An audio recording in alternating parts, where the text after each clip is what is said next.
Thank you very much, Dan. I appreciate it. And welcome all of you. I'm pleased that so many of you have attended so that we can share with you our new textbook that we're very excited about, and we hope that you will be after the presentation as well.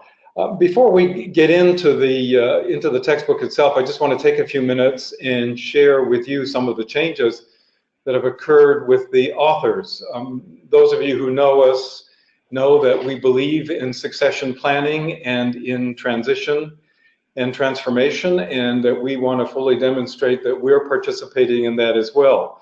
Sharon and Kathy and I have been just thrilled to put this text together and to be the authors of the first and second edition, and I've been thrilled by its reception.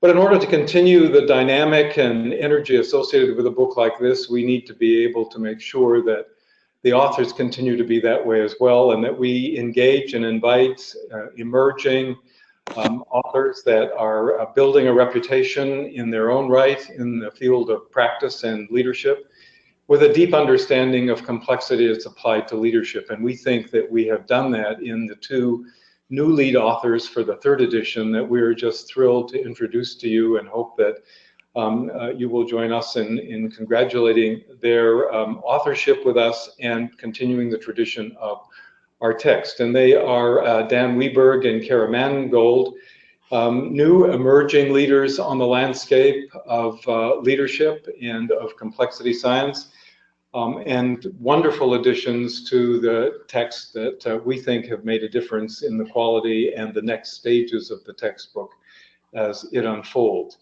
Dan has done a PhD in innovation and innovation leadership, and is an emerging expert in healthcare innovation in a broad range of arenas in the healthcare field.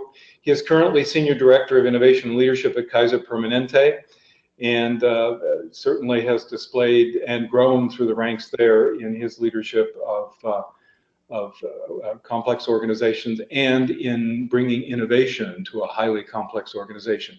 He also serves on the faculty of the Ohio State University College of Nursing, and serves as their resident content expert on innovation and leadership, and continues to add to the field in his own writing and his own expertise as an academic scholar as well. Kara is a nurse educator and nurse innovation scholar, and certainly one that I have worked with, and Kathy has in unfolding the courseware at Arizona State University. And she is a nursing education specialist for evidence-based practice at the Mayo Clinic in Phoenix, Arizona, and has brought some wonderful insights to the text as we've moved on. And of course, there is the old authors taking up the rear in this textbook, Kathy and I, and you know us from our long-term, our long-term service to healthcare, to nursing, and in the field of developing deeper understandings in complexity leadership and the application to healthcare systems in a broad variety of systems, as well as our background in writing a number of texts and authoring a large range of clinical journals on the topic, and our work at ASU and OSU in building programs based on complexity leadership and that theory. Wouldn't you know, it would be my phone.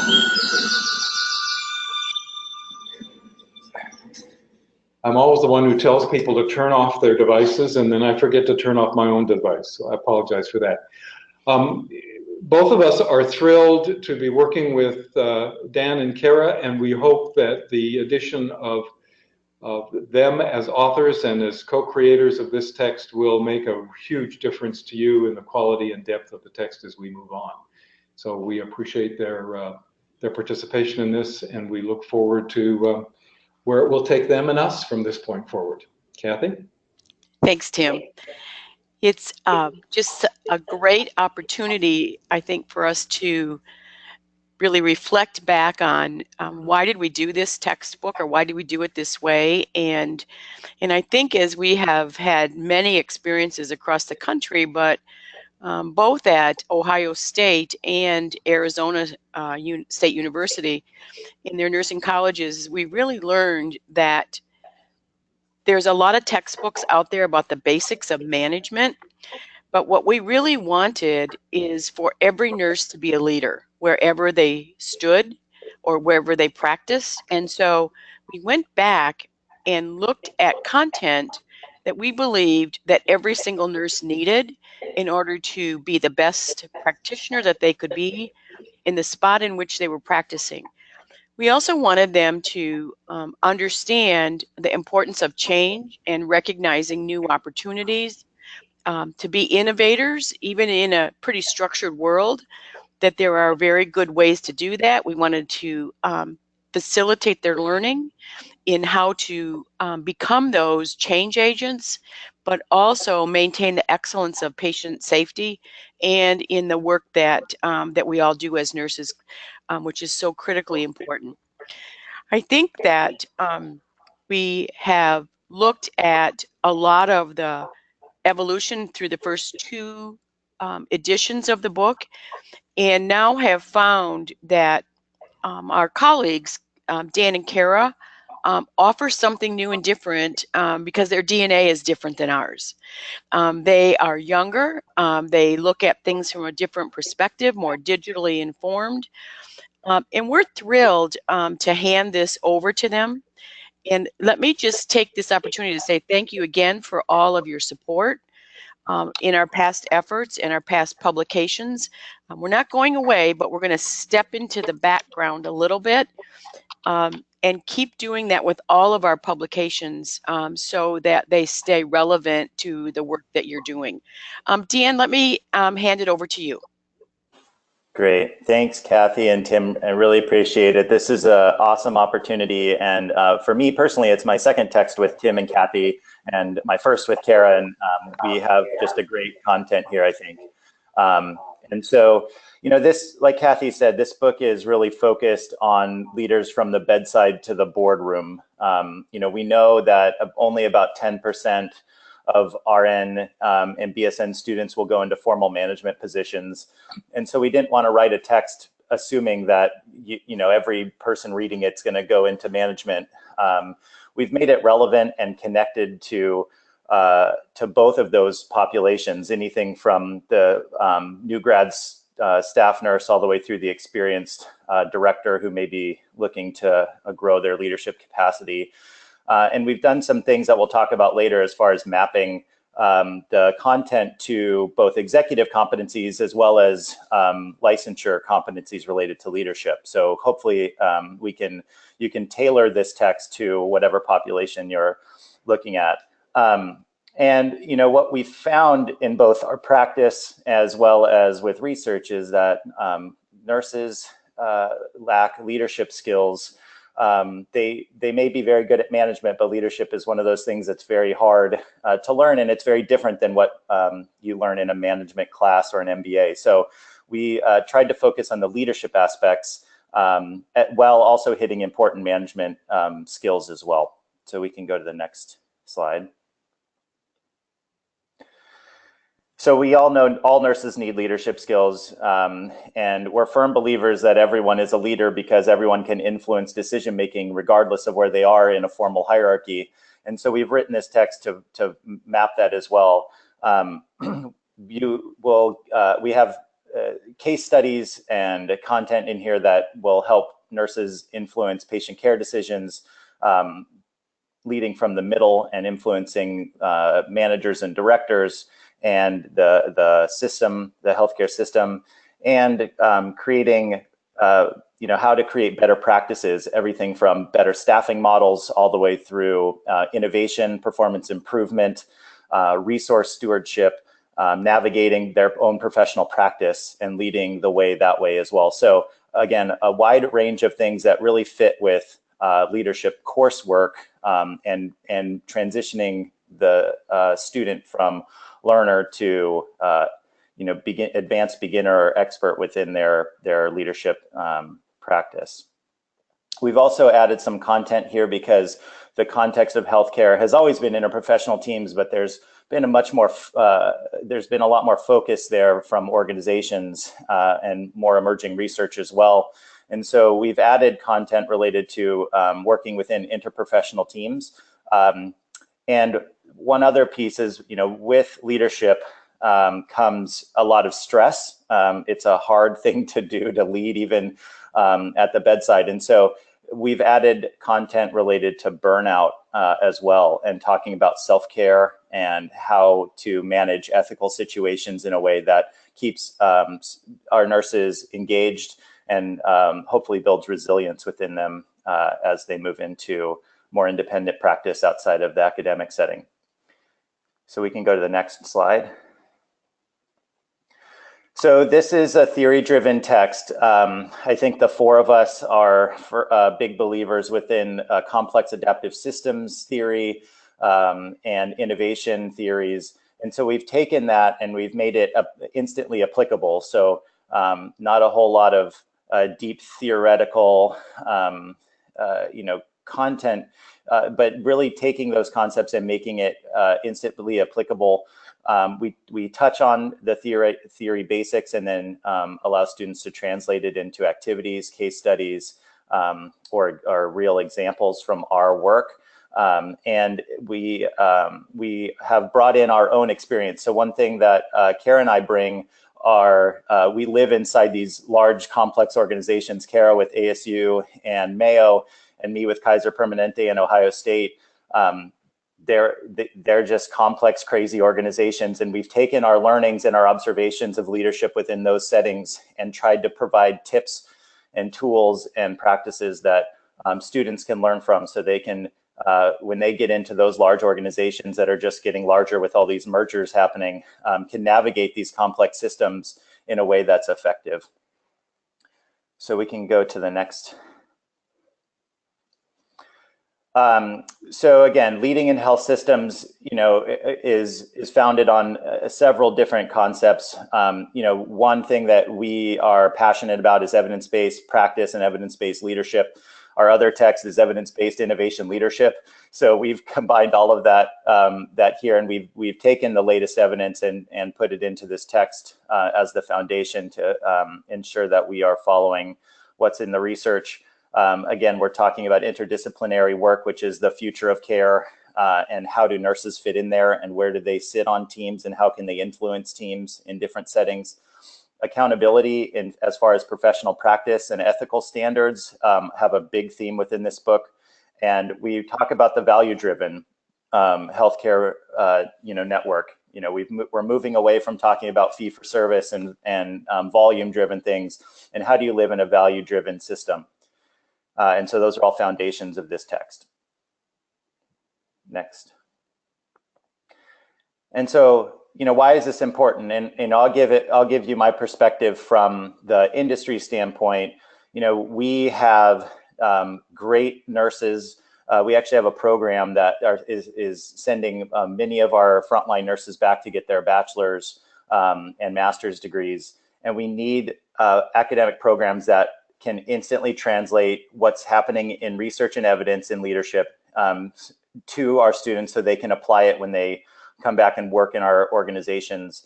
And usually there's a gap there. And so, we tried to tailor the content in the update of this third edition to provide specific updates that we thought were gaps in curriculum, and what I saw in gaps in students coming back from RN to BSN and master's level courses. And so we've specifically added some of that content. And we've also taken trends that we're seeing within our organizations, things like innovation and performance improvement and the dynamic there and the differences, burnout, and those type of things, and put them in the text so people can be prepared to tackle these big issues that large healthcare organizations are dealing with at this time. So I'm going to turn it over to Kara to talk about some of the passion she has around the book and what updates she has added as well. Perfect. Well, thanks, Dan. And I've been really excited to be involved with this book. And for about the past 10 years, I've been working with new graduates right out of nursing school. And when I was looking at this book initially, when I was talking with the team about being involved, I saw how important it was in the transition to practice to have the skills that were already outlined in this book. And it made me excited to get involved with it, especially having worked with Tim and Kathy before and getting to know Dan. I knew we could put together a product that would really help those people that are transitioning from an academic world of school to a practice world in a number of environments. So with this text, there are 15 chapters, and these chapters, can be used alone. You can pick chapters, and they aren't dependent on one another. So the 15 chapters can be used in a traditional semester setting for schools that have that. They can also be used in kind of random order and what fits your curriculum and your program goals.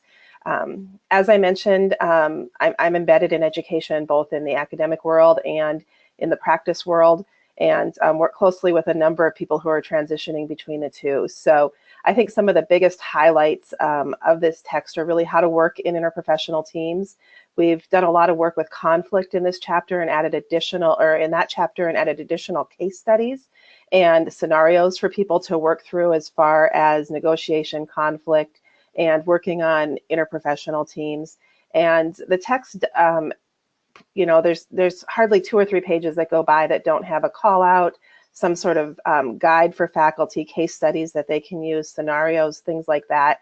So hopefully giving those of you who will be using this text with students the opportunity to really take this text and use it in a way that the tools are mostly there for you and adapt it to your program's mission and goals and needs. So if you can go to the next slide. This talks just a little bit about some of the new content that we have, and I think Dan and Tim and Kathy have touched on this already. We have, new in this edition is we have mapped the end of chapter questions to the NCLEX RN test plan, which will be great for the pre-licensure students, as well as the essentials of baccalaureate education that's put out by AACN and the AONE American Nurse, or the American Organization of Nurse Executives Leadership Competencies. So we've taken the standards in the field and really made sure that the content aligns with that, and that the coursework, the questions, and that kind of thing are really involved with it. We've brought up new contemporary issues with staffing, such as virtual monitoring, remote monitoring, changes in our field with labor and negotiation. Dan mentioned the performance improvements and innovation, and a look towards sustaining and growing programs and not just change management. We know the work of nursing and nurses is incredibly intense, and so some work has been done about burnout, moral distress, moral resilience, and we've really tried to build some tools in for the career trajectory. So helping someone map where they might want to be in 5 or 10 years and what steps they can take to successfully get there in those steps, whether it's continuing their education, becoming involved professionally, presenting some of their work. What are some tools and tips and ways that you can get to where you want to be as a nurse and a nurse leader? So I think we can go to the next slide.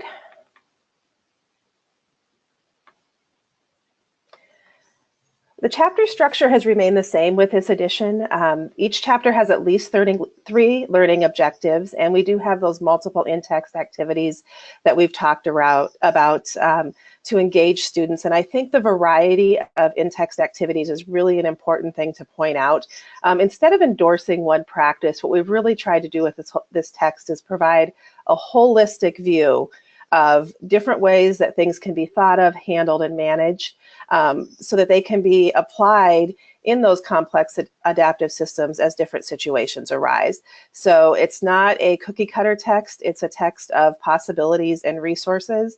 And I think it really guides our students who are reading the text to think critically through what the best option will be amongst a menu of things that might be a possibility. There's a number of things in the faculty resource guide that should also assist: podcasts for every chapter, links to additional content and activities, and then additional case studies not included within the text that can be pulled as appropriate for your content and curriculum to really enhance the work that your students are doing and your ability to evaluate and assess progress and understanding of concepts. So the next slide, please. So with this text, we've really taken, and this is a word I struggle with, I was practicing it last night, andragogical approach to learning. So we do have adult learners, and even, you know, everybody that's in an RN to BSN program, a pre-licensure program, are really either getting into that adulthood stage and adult learning and want practical content to guide their learning, or they are well into adulthood and at the adult stage. So we've really taken an approach with this textbook to fit the adult learner and kind of shift away from pedagogical approaches that might be more successful with our younger learners and our more formative learners. This text really can act as a source of reference and activity. And one of the things that we really looked at with this text was making sure that it wasn't something that students immediately wanted to sell back after they were done with school. That it's a text that has some good resourceful tools that they can use today.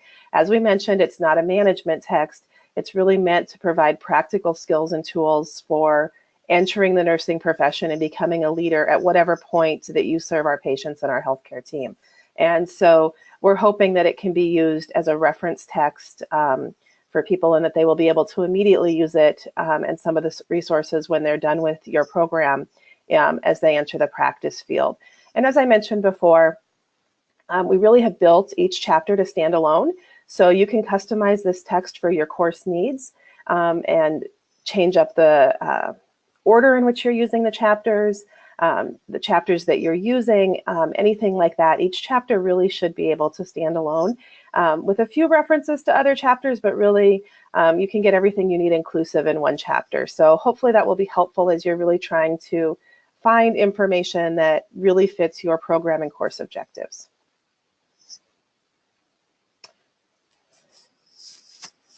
All right, so content design. Just going to get my notes here. Get myself caught up real quick. So the chapters are structured to support deep dives into major concepts and impacting learning. Really good opportunities and a variety of opportunities if you want different students to explore different activities and report back or do things like that. There's a multitude of ways you can do that.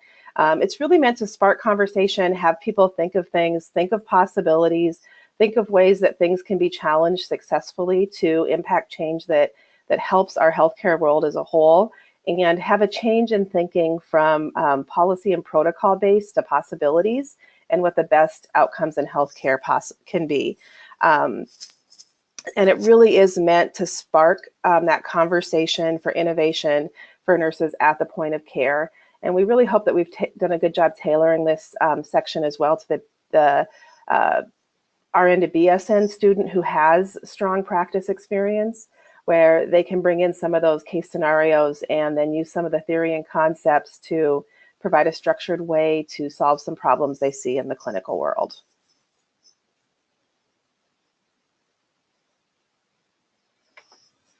All right, so content that you will see nowhere else. I think when I think about this book, it really is innovation and evidence-based practice that lay the foundation for how to challenge the status quo, ask the questions that lead to excellent patient care and outcomes. And so it really is focused at leading at the point of care and wherever your practice expertise may be.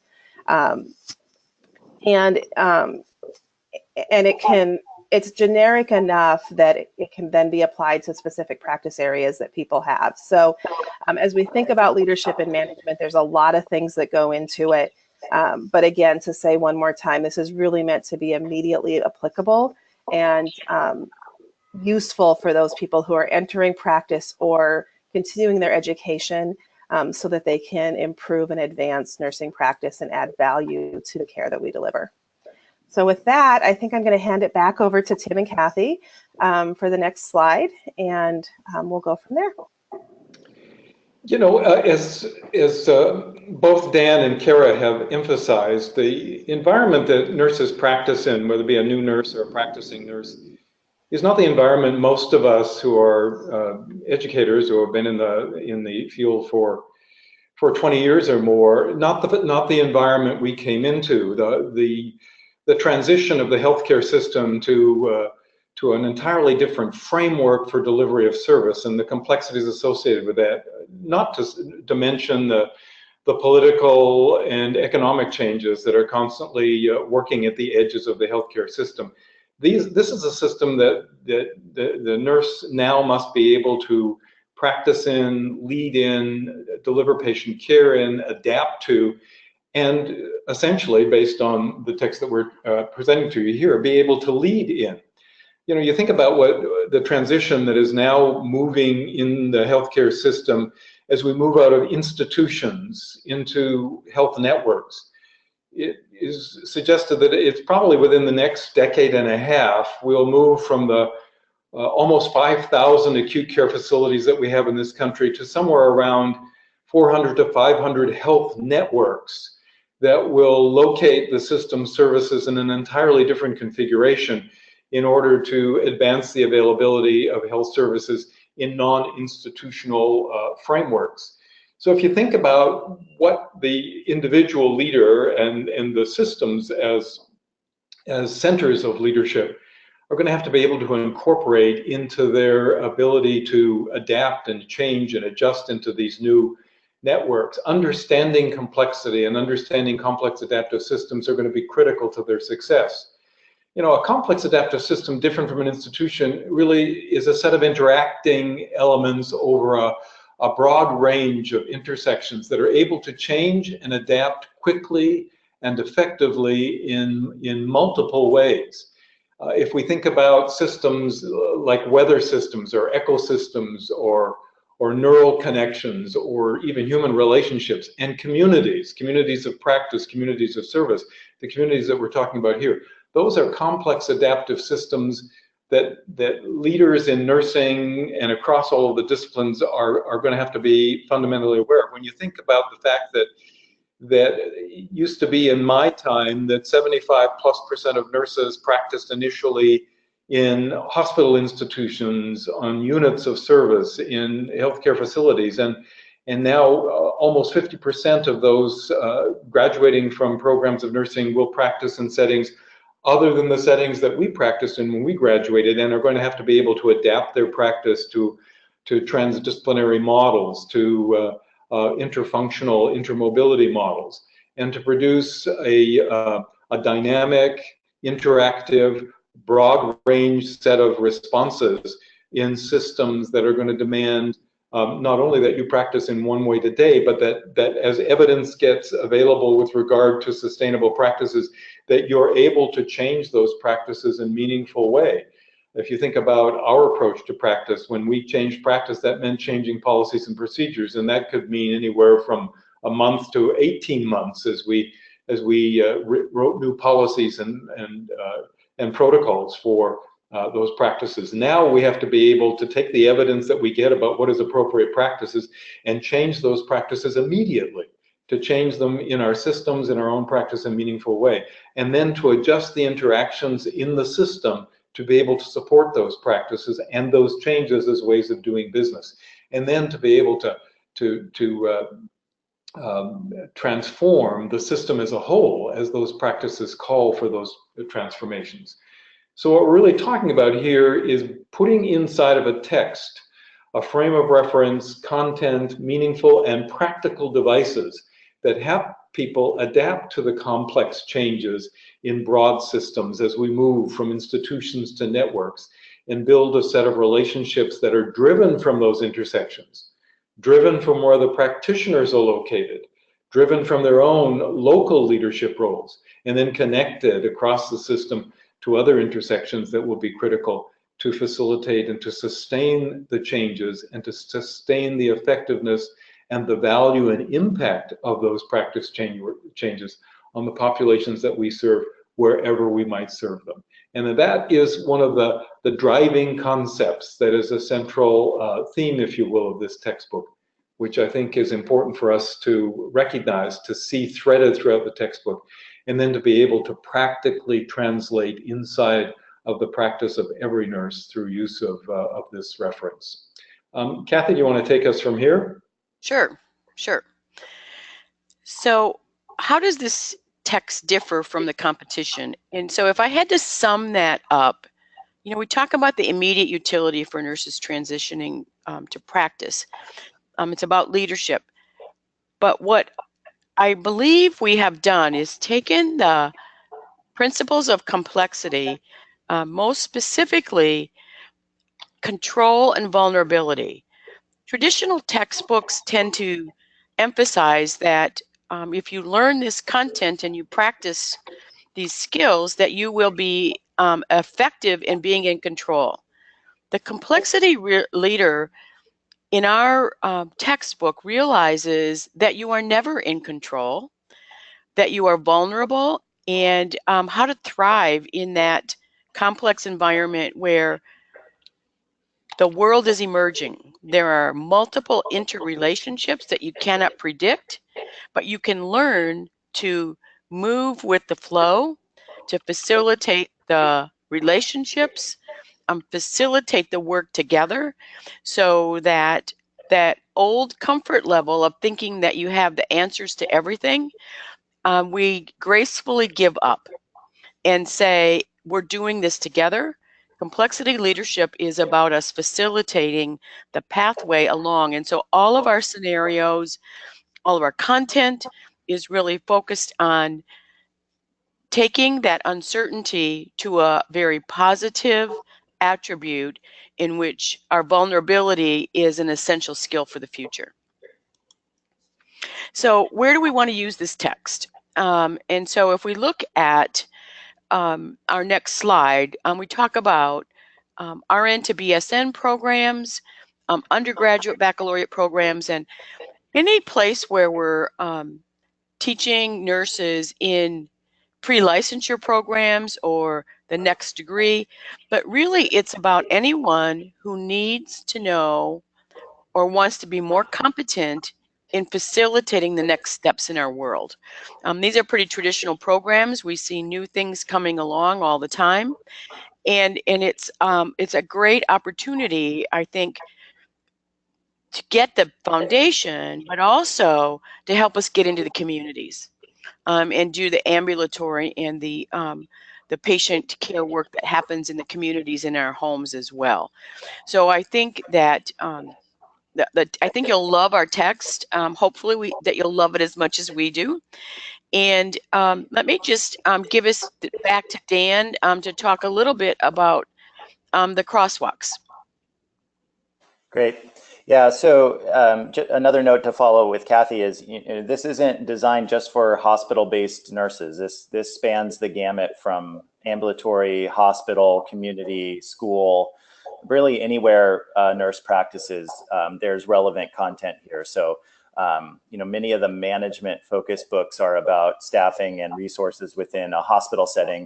And we know that nurses are moving beyond that, the new role of the nurse or the emerging role of the nurse is back into the community and into primary care as the first line of defense in prevention and health promotion. And so we've tried to make sure that, while we do have some of the resource stewardship concepts and things related to hospital-based nursing, that many of the leadership concepts apply to content outside of the hospital. And we know many programs, both undergraduate and graduate, are focusing on adding that ambulatory aspect in.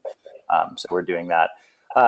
If we could go back a slide, we've done a crosswalk, like Kara said, to both the NCLEX test plan for leadership content as well as the AO&E competencies. And so we intentionally mapped the end of chapter questions to those categories, which will hopefully help you, it'll hopefully help show relevance to the students who many times have to get certified to finish their degree, or wonder why leadership is a course when they just have to pass clinically based questions within the NCLEX. We've tried to make that more explicit here, saying that these types of questions, this type of content is on your national licensure exam. And if you want to become a nurse executive or a certified nurse manager or any other type of leader certification, that this content is directly mapped to that, which will help them study for the test and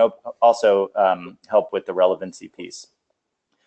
So we can go forward. And this is really a call to action. We are four people that definitely see the world differently than most, I think. We try and push the walls.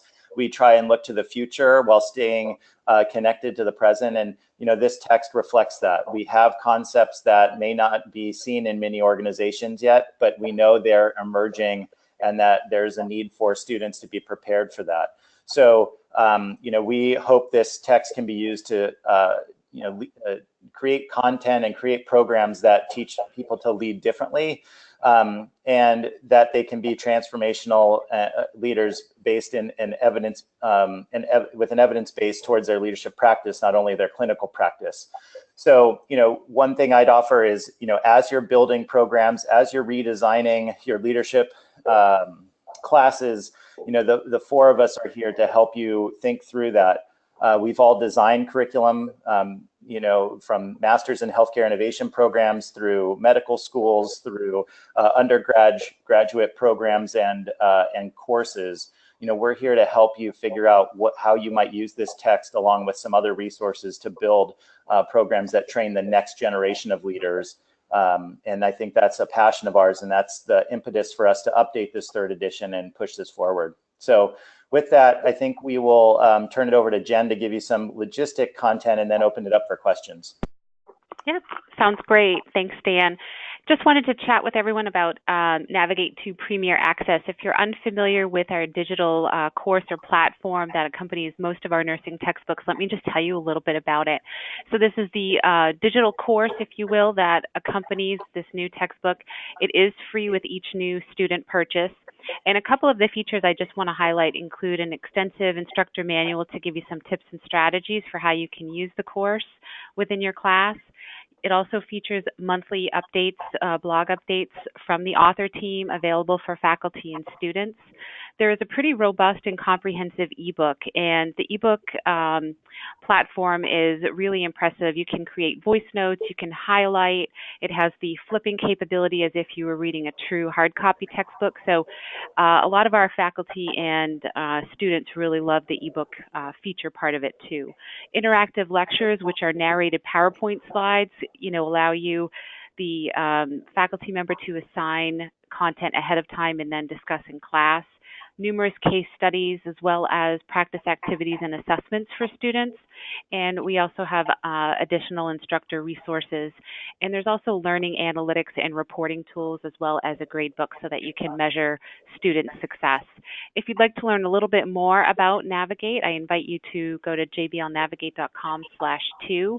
And you're also welcome to reach out to your sales rep as well. And I will be sending a recap email that will include a link to the PowerPoint as well as some additional resources. So at this point, we want to get to a couple of questions. I know that I've received a few different questions from some folks, so we're going to go to that right now, but you will just see the screen turn to the last slide that will just give you a little bit more information on how you can request a review copy. So the text officially publishes on February 14th.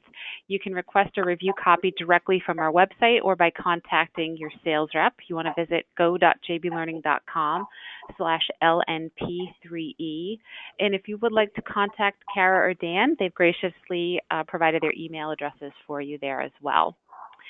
So I'm going to take one of the first questions that we received a little bit earlier on from a faculty member, and she's asking how this text would be applicable to nurses in, say, critical access hospitals or inner cities or community hospital settings, where I think at the beginning you talked a lot about large healthcare organizations. I can start with this one and then please chime in, crew. So, this, like I mentioned before, this isn't set up just for large hospital institutions.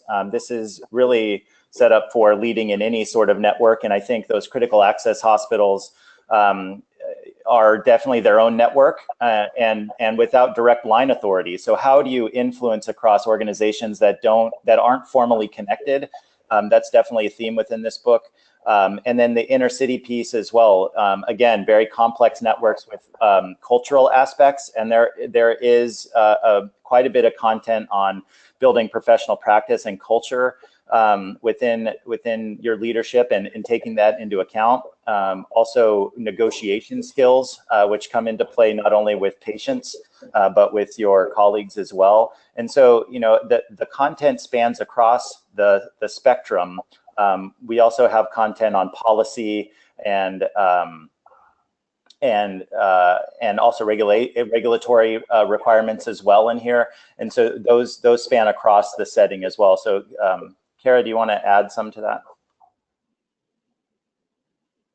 Yeah, you know, I think the other thing to add to that is, you know, we have tried to take a global view, and we really realized that this text was very applicable to RN to BSN students, and that group of students is really spread out throughout practice areas. And so whenever we've had an opportunity to do a case study, a call out, an example where we wanted to provide specific examples of practice, we've made an intentional effort to design those to different work settings.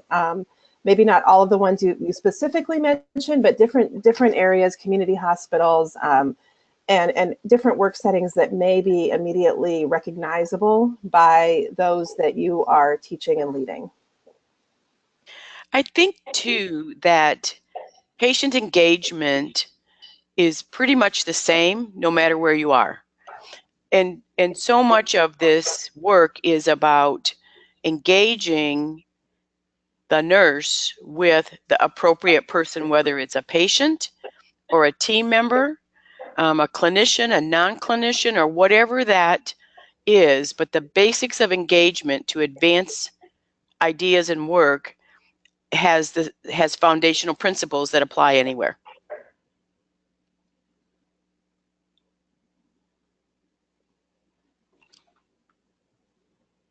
Okay, ready to go to the next question? Yep.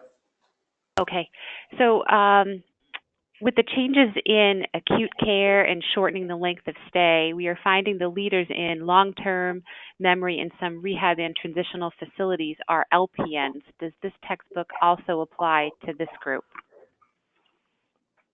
Tim, do you want to take that one?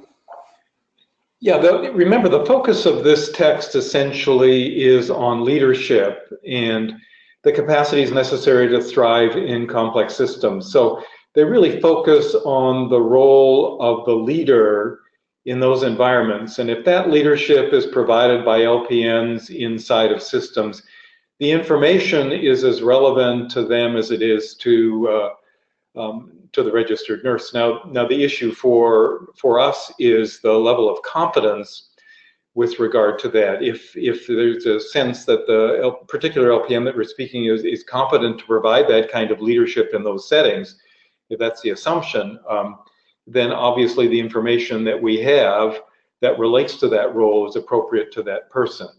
So once you deal with that issue and you're simply looking beyond the basic competencies of the leadership role, the content of the leadership role is, as Kathy indicated, pretty much across the network, regardless of where you're located in it. I think too that as we see significant numbers of LPNs or LVNs in long-term care facilities or in the community settings, that they still need to facilitate the relationships and the work of that interaction. What we didn't do in this textbook is it's not mapped to the LPN exam or LPN competencies. So, but there's a lot of relationships with that.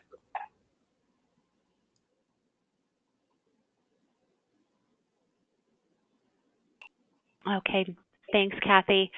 Another question that we have here, great question. I've used this text in an RN to BS program for 3 years. Many of my students are novice new AAS grads, unable to find jobs, she notes New York City. 2 areas I have needed to supplement is first in the ability for these nurses to negotiate bully peers, especially in the areas of normalized deviant nursing care, and second, recognition of the behavioral choices they make in the systems they work. I find that speaking up is a foundation for leadership in these 2 areas. Hold on a second. That impact these 2 areas. Yeah, so that's a great question, and there's at least 2 full chapters that we've updated to focus on that. One, I think, is the ethics of the profession and how you deal with deviant care, and we actually have examples of nurses' ethical dilemmas and how to deal with that. We've also tied that in with the stress related to dealing with ethical dilemmas, which is new content to this edition as well. We talk about ethics as a burnout, a cause of burnout, and how do you release that and take care of yourself while dealing effectively with that. We have a chapter related to the negotiations. We've added things around labor, which New York has represented nurses as well as California and Ohio and several others. And so we've added concepts of negotiation as it relates to labor negotiations and relationships, as well as peers. So I think you'll find that some of these updates are here, and that you can use specific entire chapters to address some of those pieces of content. And Kara, you may have added some things related to that as well. I think part of the professionalism chapter that we did, and I don't have the name right in front of me, but really looked at some of those challenges that you initially brought up in the beginning of your question,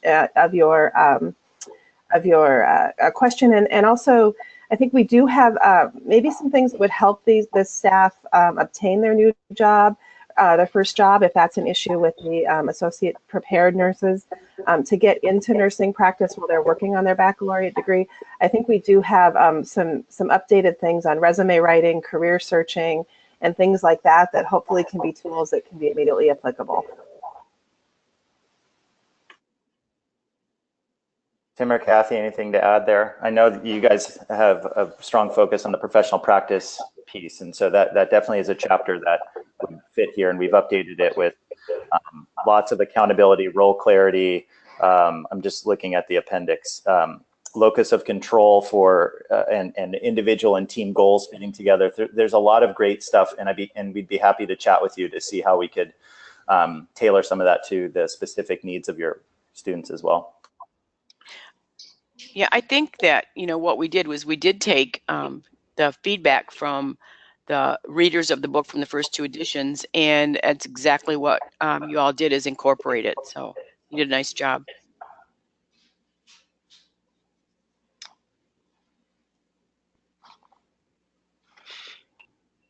Just want to encourage anyone, if you have any additional questions, you can send those to me via the chat pane. And Tim and Kathy and Kara and Dan, I don't know if you have any words that you want to wrap up the presentation with. It looks like we're just about to the top of the hour. We don't have any questions yet. Well, I think one thing that I would just want to suggest is we've, most texts are updated or have historically been updated 3 to 5 years, and we find that we're updating this text after only 2 years of publication because the state of the art and the information available to us about this topic is changing rapidly. And I think I want to just reemphasize what Dan and Kara have said about updating in a way that's relevant to the new graduate and the new practicing nurse, and the expansion of chapters that are devoted to what is relevant to them in their practice and in their time, and that you can trust that even with our new authors, that we will continue to be sensitive to the need to update and to be continually relevant to nurses as the new ones come on board and as new information about those things that influence their practice and their leadership are available to us. And we hope that you will see in this text the most current, relevant, and useful information with regard to leaders. And that's the second thing that I want to say at the end of our time together is there are a huge array of management texts, as Dan talked about at the beginning, that have lots of management stuff in it that's usually devoted to much of the institutional processes of management. But you know, less than 1% of nurses will ever become managers. Yet the demand for clinical leadership and leadership in practice is growing radically and exponentially as the system becomes more spread out and more network oriented. And leadership is becoming desperately needed at the point of service in the practice arena, in the hands of practitioners. And this text is really devoted to providing the tools for this person so that this person can not only be personally successful in that role, but can make a difference in advancing the value of healthcare, which is the cornerstone of sustainability. And I think that's important for faculty and all users of this text to be aware of. Dan, I think I interrupted you. Oh, no, I was just going to add that, you know, we are here to help as well. And so if you're designing something, you're considering new ways of teaching and those type of things, we are here to help co-design that. So just send us an email because, you know, we're passionate about this. We wrote the text because we see gaps. And so we want them filled because, you know, we have to work with those people. And so we want the most competent leaders that are possible. So, and just really appreciate everyone's time here. And I just want to, oh, sorry, I want to echo Dan's thoughts on that. Just as we like to see innovation in practice and expand and explore that, we like to see innovation in healthcare or in nursing curriculums and programs and things like that. So if you're doing something innovative and we can help make this work, support that, please reach out to us, and we are happy to brainstorm, find ways to support, find the best ways to support our learners in our new age of healthcare and healthcare technology and the constantly evolving environment. So this isn't a, here's our book, go ahead and take it. We are happy to continue to engage with you as you work through it and come up with ways that we can make it fit your curriculum and your goals for your programs. I think our history has been that we always want your feedback and what's working, what's not working. We believe we're pretty well connected with the practices out there, but we would never want to presume that without your validation. So please, as everyone has said, please share your feedback with us. Thank you for that recap. And just as I said that we didn't have any more questions, we do have a few more that just came in. So I think that's a great use of the next couple of minutes. One faculty member asking what textbook, what leadership text would be appropriate for the MSN and the DNP level? Great question. Perfect question. Yeah, I love that question. Actually, there's a couple things. So I think, you know, related to this text, there's a few chapters you could pull that I think would be really relevant, especially around professional practice and those type of things.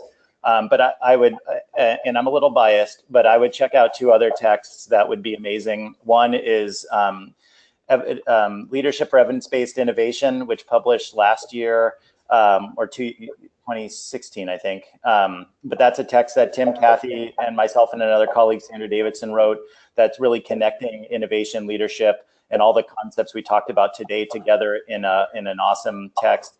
And then the other one, of course, is Quantum Leadership, which is kind of it's my personal leadership Bible, but is a great text to really get into the theoretical content that a master's and doctoral level student would need to dive into with associated content and case studies relevant to the theory piece as well as the application. So I think you could probably use all three in a pretty cool way, and that would be my advice. Couple of other questions. It seems like this text is appropriate for a hybrid course. Wondering if there's some feedback about, you know, confirming that either way about its use.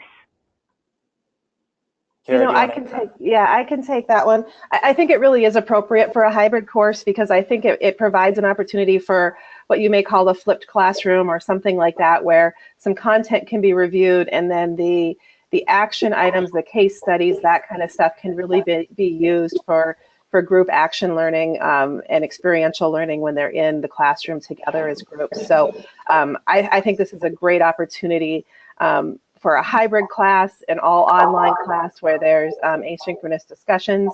I think the content can be pulled and fit well for a variety of environments. But I think with the number and variety of case studies and scenarios in the book, it would fit very well with a hybrid class. And we have one more question asking if there is content on advocacy in the legislative area contained within the text. Yes, Kathy, you could probably talk to it too, but we engaged with Joey Ridenour, who's the executive director for the Arizona State Board of Nursing, and Kathy is the president, to write specific content on that. So Kathy, do you want to talk a little bit about that? Sure. We believe that the policy piece begins with policies on your unit, you know, the basic policies that you write, moves up through the organization, and then it moves up through the Nurse Practice Act and to the national and federal legislation. So we put as much information as we could about that. I believe we also added a fair amount about the Nurse Licensure Compact, and there's now an enhanced compact out there that has really moved us along. I believe we're close to 30 states that are in it now, and we think that's really critical policy information for nurses. So yeah, I hope you love the chapter. And Joey wrote a special appendix. Joey Ridenour from Arizona State Board of Nursing wrote a special appendix around the nurse leader's role in shaping public policy and resources related to healthcare policy from her perspective of working in that space for a really long time. And so I think that specific content is new to this edition and would be awesome for you to include related to your question.